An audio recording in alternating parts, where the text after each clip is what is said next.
Hello बच्चों, कैसे हो आप लोग। Hope everything is fine with you.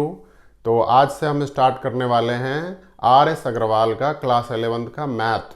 तो पहला चैप्टर है सेट्स, ठीक है। तो धीरे धीरे हम सारे चैप्टर को कवर करेंगे और जो भी कन्फ्यूजन और क्वेरीज होंगे आप उसको कमेंट में लिख सकते हैं, ठीक है। तो सबसे पहले हम एक्सरसाइज स्टार्ट करने से पहले थोड़े से हम ब्रीफली थ्योरी का डिस्कस करेंगे, ठीक है।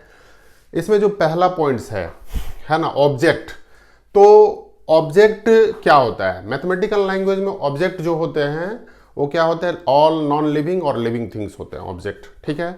तो ऑब्जेक्ट जो है कोई भी लिविंग और नॉन लिविंग थिंग्स हो सकते हैं। दूसरा चीज है सेट्स। तो सेट्स जो है वो क्या है? सेट्स जो है जैसा डिफिनीशन आप बुक में देखे होंगे तो इसमें है कि a well defined collection of object, है ना। सेट्स क्या होता है? A well defined collection of an object या ऑब्जेक्ट्स।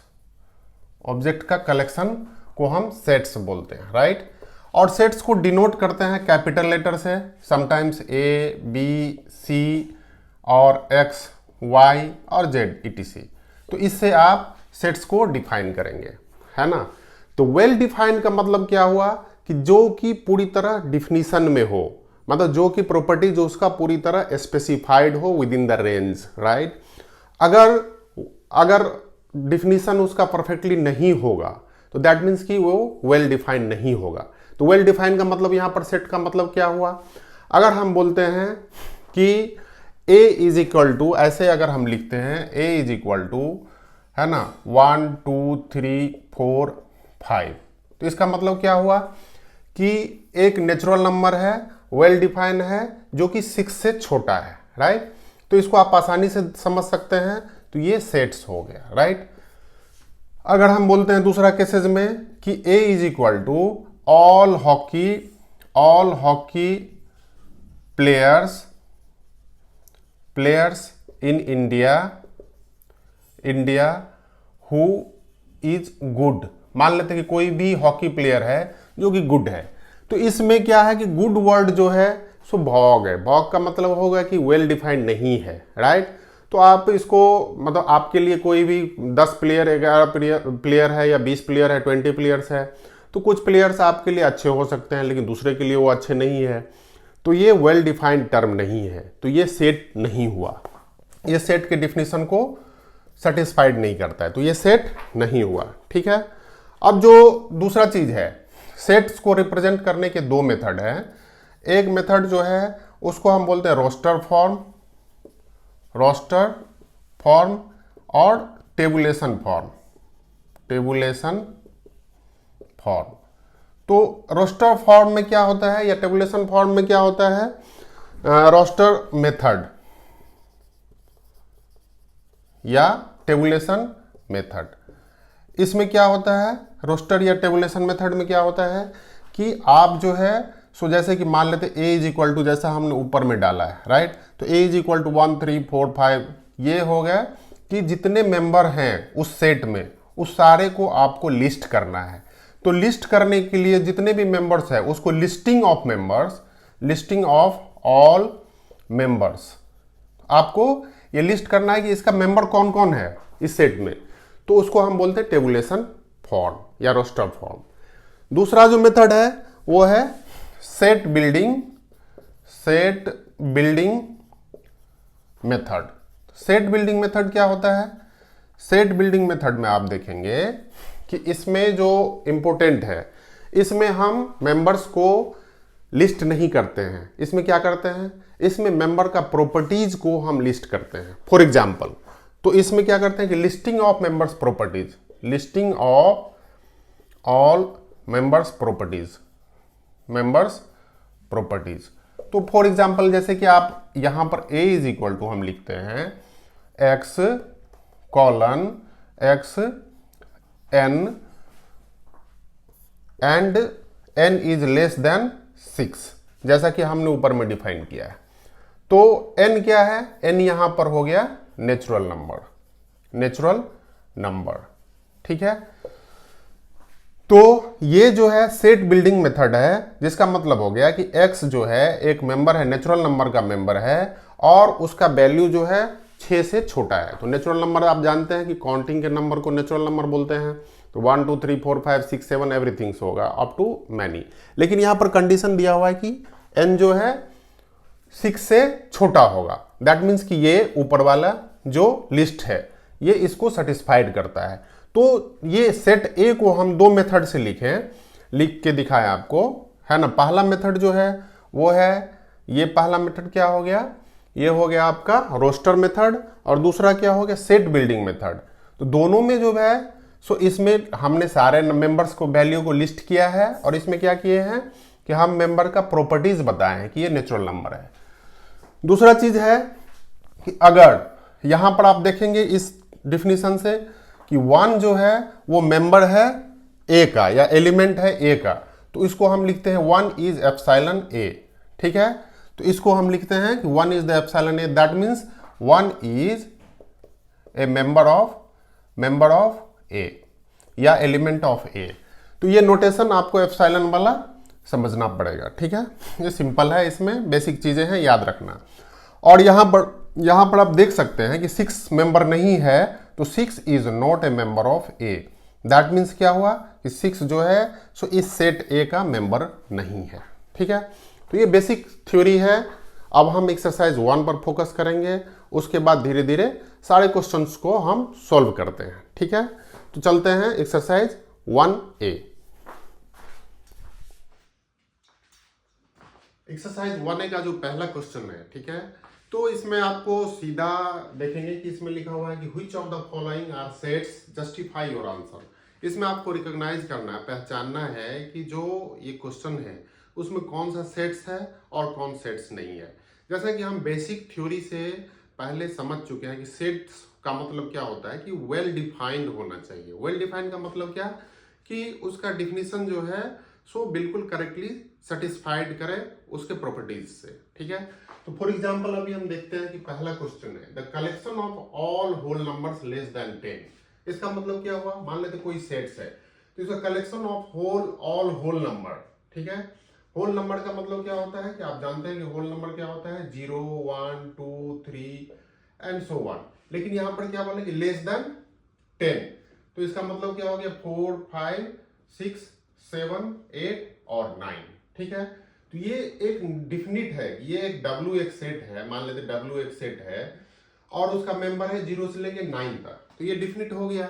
इसमें किसी तरह का कोई कंफ्यूजन नहीं है, राइट। जब किसी तरह का कोई कंफ्यूजन नहीं हो, जो बिल्कुल डिफाइंड हो, आपको क्लियरली दिखे कि आप उसका मेंबर्स को लिस्ट कर सकते हैं, है ना।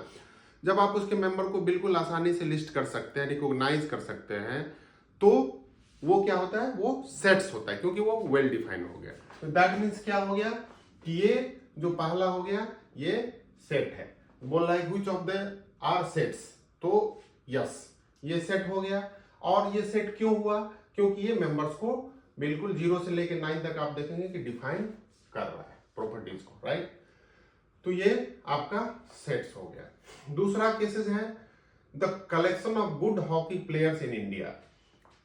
Collection of good hockey players in India, तो इसका क्या मतलब हो गया कि collection of good hockey players. Good hockey players कौन हो सकते हैं, गुड हॉकी प्लेयर्स का गुड जो वर्ड है वो बॉग है। बॉग का मतलब है कि अनडिफाइंड है। उसमें डिफाइंड हम इसलिए बोल सकते हैं कि अनडिफाइंड है क्योंकि आपके लिए गुड का क्राइटेरिया कुछ और हो, किसी और के लिए गुड का क्राइटेरिया किसी का और है। जैसे मान लेते हैं कि कोई पर्सन है ए, उसके लिए गुड का क्राइटेरिया है कि वो 10 गोल करता है, दैट मीन्स कि he is the good, right. अगर कोई 5 गोल करता है तो वो उसके लिए गुड हो गया। कोई और किसी बंदे के लिए अगर वो 50 गोल करता है किसी टूर्नामेंट में तो उसके लिए वो गुड हो गया। तो यहां पर क्या है 5 10 50, that is not well defined, है ना, वेल डिफाइंड नहीं है। ये गुड वर्ड जो है सो भॉग है। ये वर्ड क्या है कि भॉग है, that means this is not well defined, है ना, not a set because it is not well defined clearly। अब दूसरा केसेस है the collection of all question in this chapter, ठीक है। तो इसमें क्या है कि कलेक्शन ऑफ ऑल क्वेश्चंस, मान लेते क्वेश्चन एक्सरसाइज 1A है, इसमें क्लियरली दिया हुआ है कि कितने नंबर ऑफ क्वेश्चन है, राइट। इसमें क्वेश्चन नंबर फिक्स है कि 10 क्वेश्चन है, 5 क्वेश्चन है, 20 क्वेश्चन है। तो किसी भी चैप्टर में, है ना, तो collection of all questions in this chapter, मतलब किसी चैप्टर में कितने नंबर ऑफ क्वेश्चन है, दैट इज वेल डिफाइंड रहते हैं कि वो नंबर फिक्स होते हैं, इसीलिए ये सेट है, राइट। तो ये हो गया आपका yes, this is a set, है ना।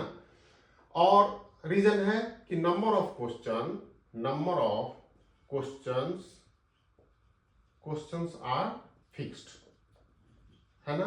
कितना नंबर ऑफ क्वेश्चन है उसको आप आसानी से चेक कर सकते हैं, लिस्ट कर सकते हैं, इसीलिए ये क्या हो गया, ये आपका कलेक्शन ऑफ क्वेश्चन, ये क्या हो गया, ये सेट हो गया। थर्ड फोर्थ रहा है collection of all difficult chapter in this book, right. तो यहां पर जो डिफिकल्ट वर्ड है, डिफिकल्ट क्या है, डिफिकल्ट का डिफिनीशन क्लियरली नहीं डिफाइन कर सकते हैं। क्यों? क्योंकि मान लेते कोई क्वेश्चंस है जो आपके लिए डिफिकल्ट हो, किसी दूसरे बंदे के लिए वो आसान हो, इजी हो सोल्व करना, तो डिफिकल्ट का क्लियर कट कोई डिफिनीशन नहीं है, राइट। तो इसलिए ये वर्ड जो है not clearly, not well defined है, नॉट वेल डिफाइंड, क्योंकि सेट का डिफिनीशन है कि वेल डिफाइंड होना चाहिए, लेकिन ये क्या है, डिफिकल्ट का मतलब हो गया कि वेल डिफाइंड नहीं है। कौन सा चैप्टर डिफिकल्ट है, कौन सा इजी है, वो हर अलग अलग स्टूडेंट्स के लिए अलग अलग डिफिनीशन होते हैं, कोई फिक्स नहीं है, राइट। तो इसीलिए हम इसको क्या बोल सकते हैं कि ये सेट को डिफाइन नहीं करता है, तो सेट नहीं है, no, this is not a set, this is not a set. अब नेक्स्ट है हमारा collection of Hindi novels written by Munshi Premchand, ठीक है। कलेक्शन ऑफ हिंदी नॉवेल्स, है ना। तो मुंशी प्रेमचंद जो है सो बहुत सारे हिंदी नॉवेल्स लिखे थे, है ना, और उनका कलेक्शन कि उन्होंने कौन कौन से कलेक्शन, है ना, किया है। तो इसका डिफिनीशन जो है, जैसे कि मुंशी प्रेमचंद बहुत सारे नॉवेल, हिंदी नॉवेल्स लिखे थे, ठीक है, और ये बिल्कुल डिफाइंड है कि नंबर ऑफ जो हिंदी नॉवेल्स उन्होंने लिखा है ना, वो फिक्स है। तो इसीलिए क्या हुआ कि ये वेल डिफाइंड है, क्या है कि वेल डिफाइंड है, नंबर ऑफ वेल डिफाइंड, और इसको आसानी से लिस्ट कर सकते हैं, इजीली आप लिस्ट कर सकते हैं कि कितने नंबर्स उन्होंने कितने हिंदी नॉवेल्स उन्होंने लिखे हैं या लिखे हैं, राइट। तो इसलिए ये क्या हो गया, ये सेट हो गया, yes, this is a set, ठीक है। अब a team of 11 best cricket players in India, right. तो यहां पर जो बेस्ट है वर्ड, करेक्ट, यहां पर जो बेस्ट वर्ड है, बेस्ट, इसका डिफिनीशन जो है सबके लिए अलग अलग है, किसी के लिए कोई फिक्स नहीं है, राइट। आपके लिए बेस्ट कोई और हो सकता है, किसी और के लिए कोई बेस्ट और हो सकता है। ये बेस्ट जो है सो क्लियरली डिफाइन और इजीली अंडरस्टैंड, मतलब इजीली इसको आप फिक्स नहीं कर सकते हैं। मतलब ये वेल डिफाइंड का मतलब क्या हुआ कि जो डिफिनीशन सबके लिए वैलिड हो, सबके लिए सेम हो, उसको हम वेल डिफाइंड बोलते हैं, राइट। अब ये जो पहला केसेज है कि best player, best cricket players, है ना, तो बेस्ट क्रिकेट प्लेयर्स जो है सो सबके लिए सेम डिफाइंड नहीं है, this is not well defined for all, ठीक है। तो इसलिए क्या हो गया, ये सेट नहीं है, नॉट ए सेट, ये सेट को सेटिस्फाई नहीं करता, सेट की डिफिनीशन को। 6 नंबर क्वेश्चंस है ना, 1 का 6।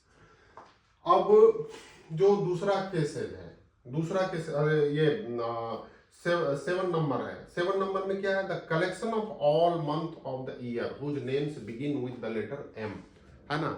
टोटल कितने ऐसे मंथ है जिसका कि एम से स्टार्ट हो रहा है ना। तो ये सेट है कि नहीं है, तो पहले हम लिस्ट करते हैं।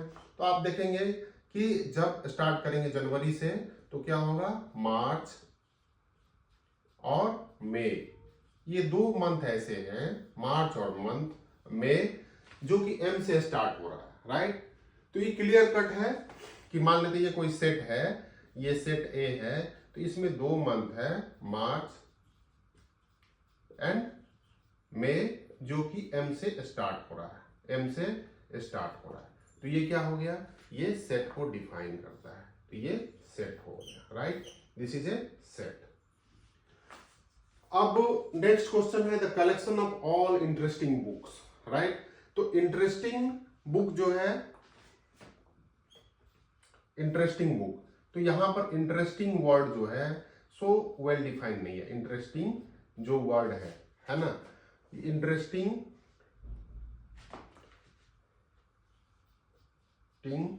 बुक्स, तो इंटरेस्टिंग बुक्स जो है सो सभी के लिए अलग अलग डिफाइंड है, राइट। जैसे कि आपके लिए इंटरेस्टिंग बुक हो सकता है हॉरर बुक, किसी और के लिए क्या हो सकता है इंटरेस्टिंग बुक, पजलिंग बुक, किसी और के लिए हो सकता है कॉमिक्स बुक्स। तो डिफिनीशन, और किसी के लिए मैथ हो सकते हैं इंटरेस्टिंग, किसी के लिए फिजिक्स हो सकते हैं इंटरेस्टिंग। तो इंटरेस्टिंग का जो यहाँ पर है कि सभी के लिए वेल डिफाइंड नहीं है।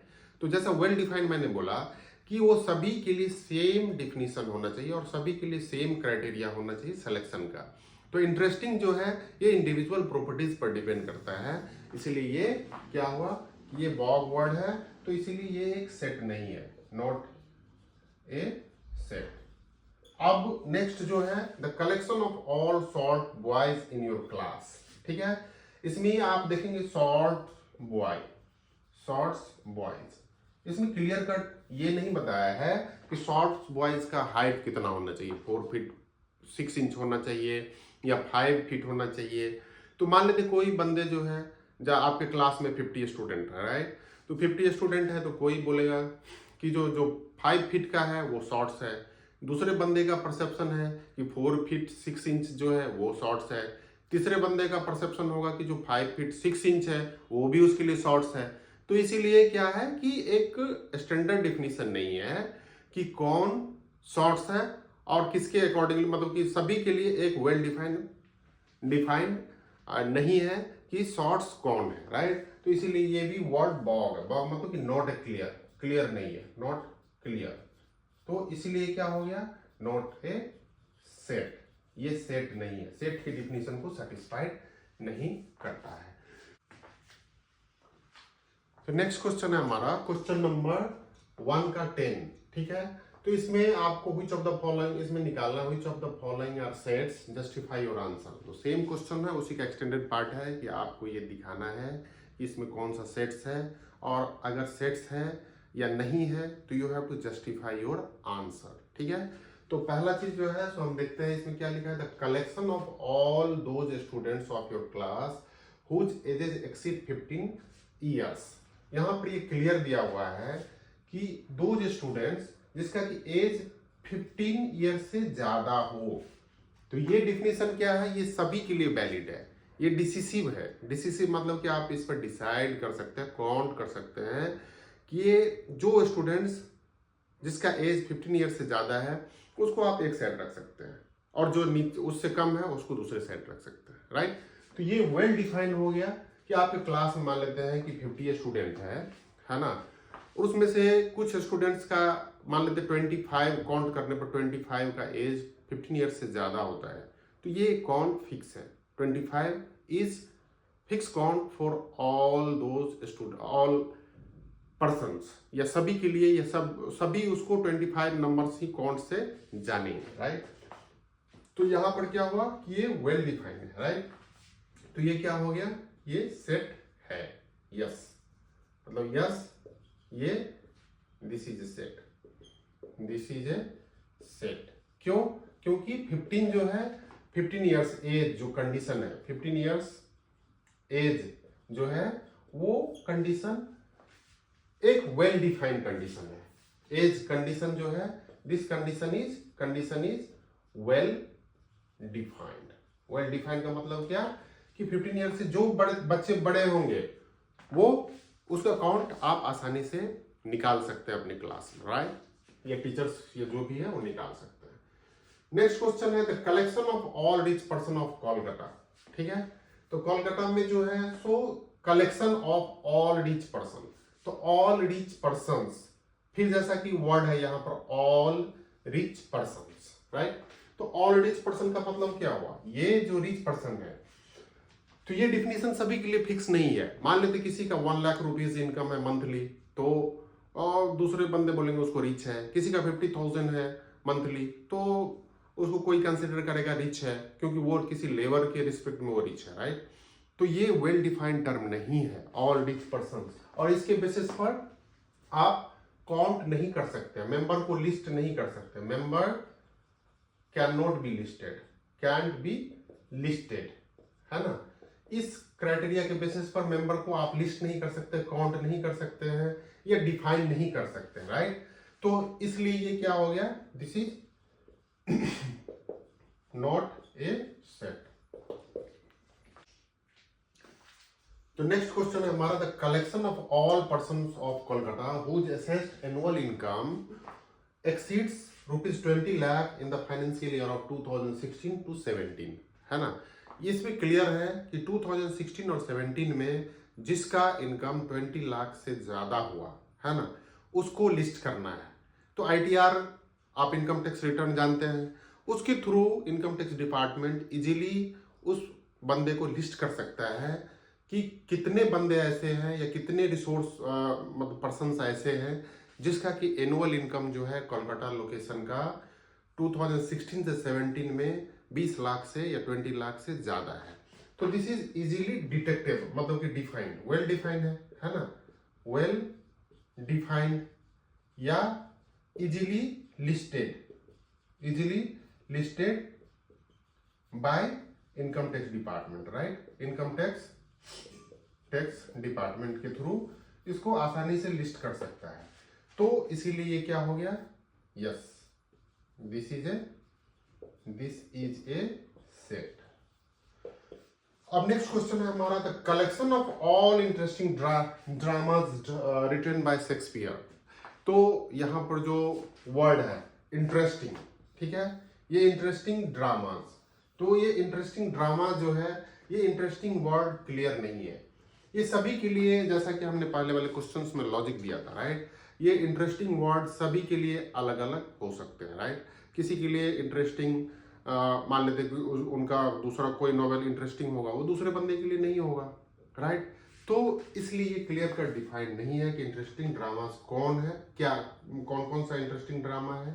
तो इसलिए सेट को सेटिस्फाइड नहीं करता है, no set, no, this is not a set. तो इस जो क्वेश्चन नंबर 1 था, जिसमें कि सब क्वेश्चन 1 से लेके 13 तक था, इसमें आपको क्या रिकॉग्नाइज करना था कि कौन कौन से क्वेश्चन सेट्स है या नहीं है, सेट्स और है या नहीं है, इसको रिकॉग्नाइज करना था। इस क्वेश्चन के लिए जो बेसिक अंडरस्टैंडिंग है, इस क्वेश्चन को बनाने के बाद आपको एक बेसिक अंडरस्टैंडिंग हो जाएगा कि कौन सा मतलब सेट का डिफिनीशन एग्जैक्टली में क्या है और कैसे वो सेटिस्फाइड करता है। तो जहां भी आपको इंटरेस्टिंग हो, गुड हो, इस टाइप के वर्ड सब रहते हैं, वो बॉग वर्ड, बॉग का मतलब हो गया कि वो क्लियर वर्ड नहीं है ना, क्लियरली डिफाइंड नहीं है। गुड, बॉग, बेस्ट, ये सारे वर्ड जो इंग्लिश के रहेंगे, best player, good books, interesting dramas, तो इस टाइप के वर्ड जो है वो सेट्स को डिफाइन नहीं करते हैं। तो आप आसानी से उसे इजीली डिटेक्ट कर सकते हैं कि those are not come under the definition of sets. तो उसको आप सेट्स इजीली, आप उसको जब भी ऐसे क्वेश्चन आए तो आप लिख सकते हैं कि this is not a set, right. चलिए नेक्स्ट क्वेश्चन को डिस्कस करते हैं। तो नेक्स्ट क्वेश्चन है हमारा क्वेश्चन नंबर 2। क्वेश्चन नंबर 2 में आप देखेंगे कि A be the set of all even numbers less than 10, ठीक है। ये जो है सो ए सेट है जो कि 10 से छोटा है, राइट। तो 10 से छोटा क्या हो सकता है, 0, 2, 4, 6, 8, राइट, और ये इवन नंबर है। तो अब आपको जो है सो इसको लिखना है ए को रोस्टर फॉर्म में। तो रोस्टर फॉर्म में जो है, जब आप इसको रोस्टर फॉर्म में लिखेंगे तो रोस्टर फॉर्म में ए इज इक्वल टू, क्योंकि रोस्टर फॉर्म में क्या होता है कि सारे मेंबर को लिस्ट करने होते हैं, तो 0 हो गए, 2 हो गए, 4, 6 और 8 हो गए, राइट। तो ये हो गया आपका रोस्टर फॉर्म में। अब क्वेश्चन बी में जो है इसमें है कि आपको ये दिखाना है कि ये मेंबर है सेट ए का या नहीं है। नो मेंबर और यस मेंबर, ठीक है। तो यहां पर देखेंगे कि 0 जो है इसमें मेंबर है तो यस, 0 है मेंबर तो यहां पर हो जाएगा एप्सिलॉन। यहां पर 10 मेंबर है ए का, नहीं 10 इसमें नहीं है मेंबर, लिस्ट 10 लिस्टेड नहीं है तो नो हो जाएगा। और 3 में क्या है कि यहाँ पर जो थर्ड क्वेश्चन है उसमें देखेंगे 3 क्या है, इसका मेंबर है 3 नहीं है क्योंकि ये इवन नंबर का सीरीज है, इसीलिए एप्सिलॉन हो जाएगा। और जो फोर्थ क्वेश्चन है उसमें 6 है member, yes 6 is the member. तो इस तरह से जो क्वेश्चन नंबर 2 है वो आसानी से आप सॉल्व कर सकते हैं, ठीक है। अब हम नेक्स्ट क्वेश्चन अगले दिन डिस्कस करेंगे। Thank you very much for today.